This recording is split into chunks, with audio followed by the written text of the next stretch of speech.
আসসালামু আলাইকুম। কেমন আছেন সবাই? আশা করি ভালো আছেন। আজকের ভিডিওটা তাদের জন্য যারা সামনে বাজি করতে যেতেছেন বা বাজি খেলতে যেতেছেন, তাদের জন্য এই ভিডিওটা করা। যেহেতু আমরা এখন বাজি খেলি না, আর যারা বাজি খেলতেছেন তাদের অনেক কিছু জানা উচিত। যেহেতুটুকু আমরা জানি অতটুকু পরামর্শ আপনাদেরকে দিয়ে থাকি। কারণ আমরা একটা কবুতর আমার হাতে থাকতেই হয় ভিডিওর জন্য। সালারা ব্রিডের মিয়া নাজির সাহেবের সালারা একটা মেল কবুতর নিয়ে আজকের ভিডিওটা আমি করতেছি। এটা শুধু আমার শোয়ের জন্য। তো ভিউয়ার্স, আমরা যখন পার্টিসিপেন্টের জন্য কবুতরগুলাকে তৈরি করি, অবশ্যই কবুতরগুলাকে কেউ খাইয়ে উড়াইতেছেন, কেউ না খাইয়ে উড়াইতেছেন। আমার সাপোর্টিং থাকে না খাইয়ে উড়ানোর জন্য।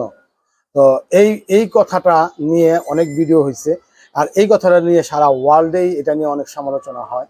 কেউ খাওয়ানোর পক্ষে, কেউ না খাওয়ানোর পক্ষে। যাই হোক, মতামত যাই আসুক না কেন, আপনার মনোভাবটাই মেন। আপনি যেইভাবে কবুতর উড়িয়ে তৃপ্তি পান, যেভাবে কবুতরকে লালন পালন করে তৃপ্তি পান, যেভাবে কবুতরকে পরিচালনা করে তৃপ্তি পান, আপনি সেভাবেই উড়াবেন। এখানে আমার বলার কিছু নেই। যে যেভাবে উড়িয়ে শান্তি পায়। তো যাই হোক, আমাকে অনেকেই প্রশ্ন করে, অনেকেই জানতে চায়, অনেক মেসেজ যে কবুতর যখন বাজির জন্য উড়াতে থাকবো, তখন কবুতরকে আমরা কি খাওয়াতে পারি। তো আমি অনেক কথা বলছি, অনেক কিছু বলে আমি অনেক। তো ভিউয়ার্স, যাই হোক, আমি ভিডিওটা একটু অফ রাখছিলাম কারণ এখানে অন্য সাউন্ড আসছে এই জন্য। এখন যারা কবুতর 12 ঘন্টা, 10 ঘন্টা, 9 ঘন্টা ট্রেডে রাখতে চান, তাহলে এটার অবশ্যই একটা শক্তির প্রয়োজন থাকে। এটার শক্তিটাকে যেন দুর্বল না করে দেয়, তাহলে ওকে কি খাওয়ানো দরকার। যেহেতু আমরা বাজির জন্য উড়াবো, বাজির জন্য উড়াতে গেলে অবশ্যই কবুতরকে আমি বলছি যে শুকিয়ে ফেলতে হয়, তাহলে এটার ভিটামিনটা কমে যায়। আর শুকিয়ে ফেললে যেহেতু ভিটামিন কমে যায়, শরীর স্বাস্থ্য না শুকাইলে, গোস্ত না শুকাইলে এটা টেরে থাকে না। ঠিক তেমনি এটার ভিটামিনের ঘাটতিটা, এটা শক্তির ঘাটতিটা তো পূরণ করতে হবে। যেহেতু স্বাস্থ্য না ফুলে যাক, এটা ফ্যাট না হোক, কিন্তু শক্তিটা থাকতে হবে। সেই জন্য বাজির মধ্যে খাওয়াতে হলে আমি এই পর্যন্ত কোনো ভিডিওতে আমি এই ধরনের সাজেস্ট করি নাই। যদিও এটা অর্গানিক সাজেশন, এটা আপনারা বিভিন্ন চ্যানেলে দেখতেও পারেন। তো আমি যেভাবে বলেছিলাম, শুধু জাফলংয়ের পানি খাইয়ে দিয়ে উড়ানোর জন্য, যারা খালি পেটে কবুতর উড়ান, সকালে 5 ml জাফলংয়ের পানি খাইয়ে আধা ঘন্টা আগে রেখে দিবেন, উড়াবেন। আমি এটা বলেছিলাম। এখন যারা কবুতরকে খাওয়াইয়া, যেটা কবুতরকে সবসময় কোনো কিছু খাওয়ান, তাদের জন্য কি করণীয়। অবশ্যই অনেকেই বলে যে 1-1.5 ঘন্টা আগে আমরা দানা খাইয়ে দেই, কিন্তু খাবার খাওয়াই তারপর আমরা কবুতর উড়িয়ে দিই, বাজির কবুতর। কিন্তু এটা আপনার বেলা। আর যারা না খাইয়ে ওরে, তাদের বেলা কি? দুজনের জন্যই সেম সিস্টেম। আমাদের বাংলাদেশে সব রকমের বাদাম পাওয়া যায়। আমাদের বাংলাদেশি যেই চীনা বাদামটা আছে, এটার কিছু অংশ বাদাম, তারপরে কাজু বাদাম। কাজু বাদামটা একটু বেশি নিতে হয়, যদিও এটা দামি বাদাম। কাজু বাদাম একটু বেশি নিয়ে আমরা যখন বাজির জন্য কবুতর তৈরি করব, তখন এই বাদাম, আরো বাদাম আছে, আরো কয়েকটা বাদাম, আমার নাম এখন মনে আসতেছে না। এই বাদামগুলো দিয়ে, এটার ভিতরে অন্য কিছু দিবেন না, শুধু দিবেন বাদামগুলোকে পাউডার করবেন। একদম গুঁড়ো করে পাউডার করবেন, ভেজে না, কাঁচা অবস্থায়। কবুতরের জন্য ওরা কাঁচা খায়। হ্যাঁ, ভেজে কখনোই করবেন না, কাঁচা অবস্থায় এটাকে পাউডার করবেন।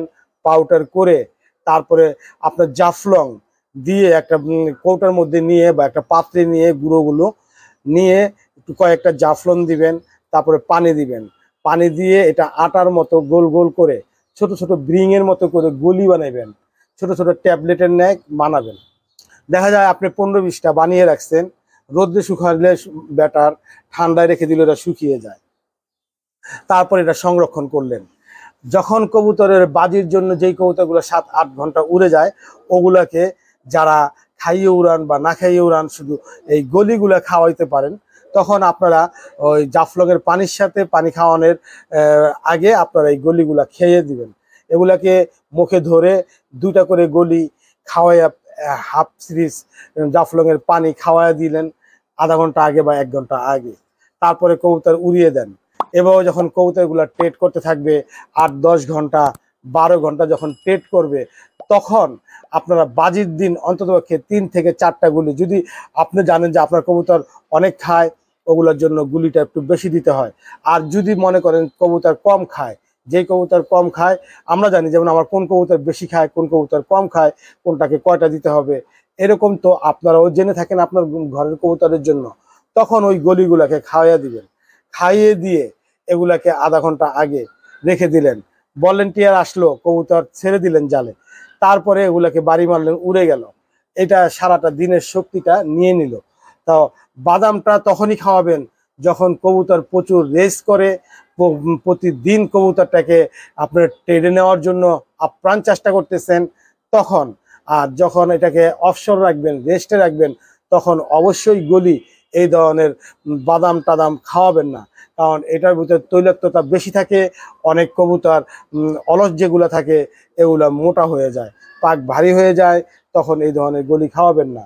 তো এর মধ্যে দেখা যায় অনেকেই এটার মধ্যে অনেক রকম এই বিভিন্ন আপনার এই মশলা জাতীয় অনেক কিছু এগুলোর সাথে মিক্স করে, কিন্তু লাভ নাই, ওগুলো মিক্স করে লাভ নাই।